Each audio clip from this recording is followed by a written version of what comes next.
A little post-fight breakdown show, UFC 227. Man, what a good card. Bunch of good fights on there. I thought Pedro Munoz and Brett Johns was fight of the night for sure. I don't know how those two didn't get a bonus. Two guys staying in the pocket, exchanging. No one's going away. Both getting hit with hard shots, and just so hard to put either one away. You saw Pedro Munoz go for that signature guillotine. I think I can go guillotine for guillotine with him and come out victorious. But Brett Johns showed a lot of heart, man. He was hurt. He got out of those guillotines, like three of them, I think, and came back and was still in the fight. So much props to those guys. Amazing show. It's amazing to see how styles make fights. Brett Johns fought Aljamain Sterling last, and the fight looked completely different than this fight. It's just how it is, man. Aljamain is very funky. The way he moves is very unpredictable movement, and the way he strikes is long for the division. Very good at utilizing kicks to keep you at bay and keep you at his range.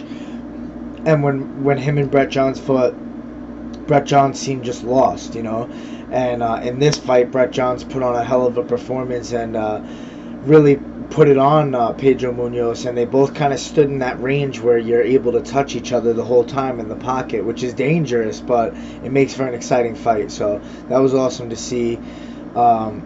We saw Cub Swanson versus Moicano. Moicano, man, he's got a lot of momentum going behind him, and that guy's such a high fight IQ, smart fighter, good everywhere, has solid striking and solid jiu-jitsu, and he's able to finish the fight anywhere. His last fight against Calvin Kattar showed he's really crisp with the hands, and that was against a guy who has amazing boxing striking himself. So that was really impressive, and I knew in this fight Cub was going to have his hands full, and Cub's coming off a couple losses where that kind of breaks your spirit a little bit, and I think it showed in this fight that it did, and Moicano put it on him and had him hurt a little bit, and got him on the ground, took his back, and submitted him. And that's a big deal for Moicano because Cub Swanson's no slouch. He's a really high, big name in the sport and high up in the rankings. So that's going to be big for Moicano to put himself back in line for that title shot. And he said he called out for Ortega, which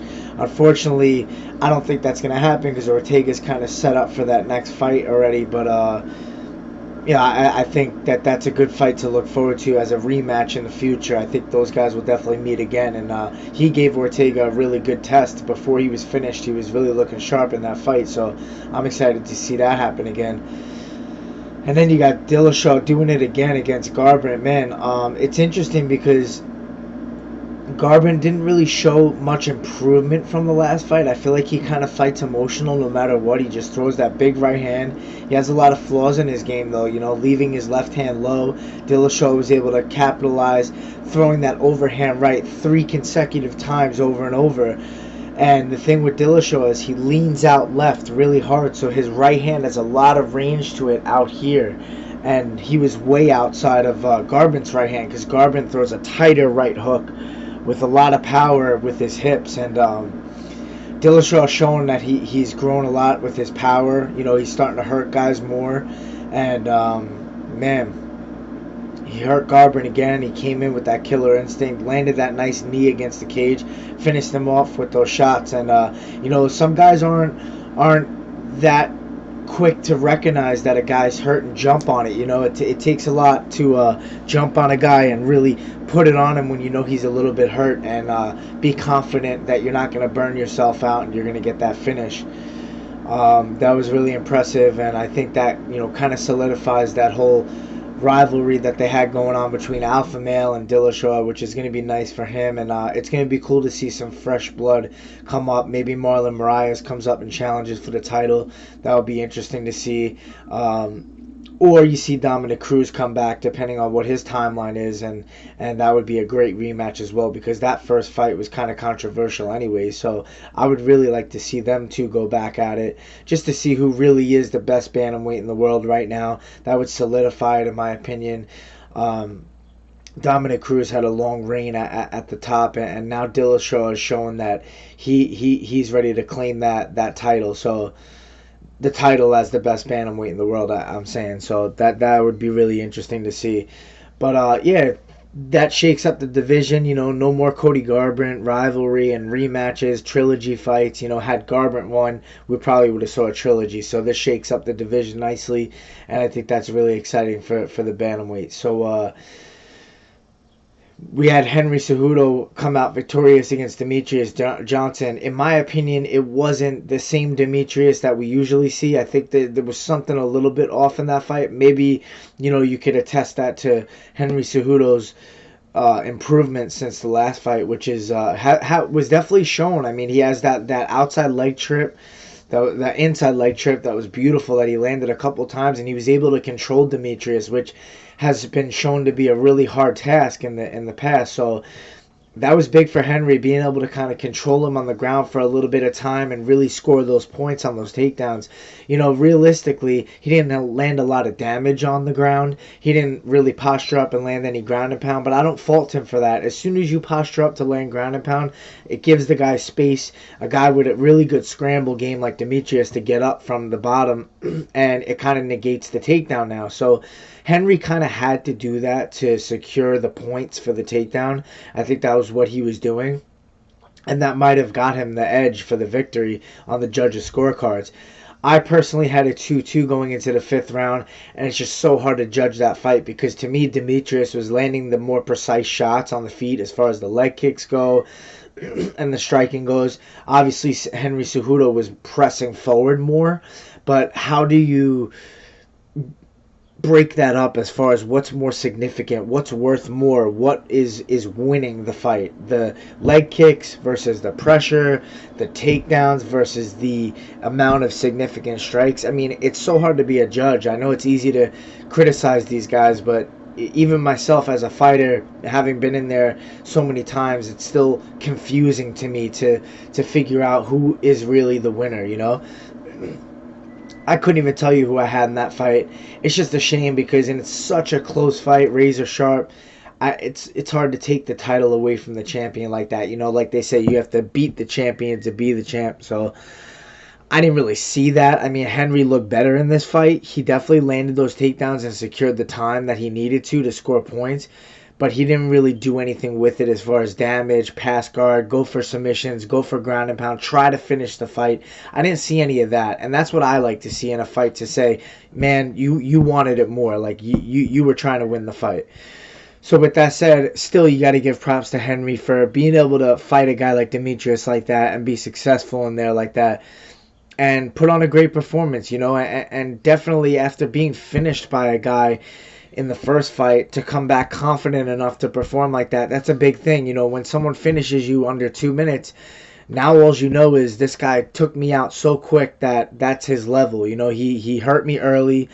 I wasn't able to even get started in that fight, and now he went the distance with him and put on a hell of a performance and a different fight, and was able to withstand a lot of damaging leg kicks and a lot of good body kicks, and was still in there looking sharp and recovered well. He stayed poised, kept the pressure on Demetrius, and I think Demetrius seemed a little bit fazed by that.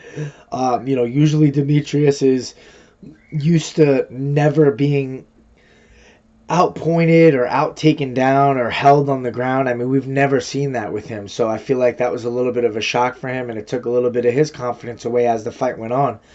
But what a night of fights. Any other highlights from the fights that I took as far as like performances go? Alex Perez, man, that guy looked like a fucking demon in there. He put it on Jose Shorty Torres hardcore in there. Like, that pace was one of the highest, fastest paces I've ever seen for a beginning of a fight. And to do that and to be confident in yourself, to be able to go the whole fucking round pushing like that with all those strikes that he threw, that goes to show what kind of person he is, what kind of fighter he is, and what kind of cardio that guy has. Because if you don't finish a guy and you let go like that, you better be able to come back out in the second round and keep that pace up, or else you're most likely going to start to lose momentum, and the fight's going to be taken over by the other guy. So much props to Alex Perez. That was an amazing show of volume and pace and aggression, and man, he put it on that guy so hard. I don't understand how that guy didn't get a bonus for performance of the night. That was crazy to see. I was surprised that he could keep doing that, for as long as he did.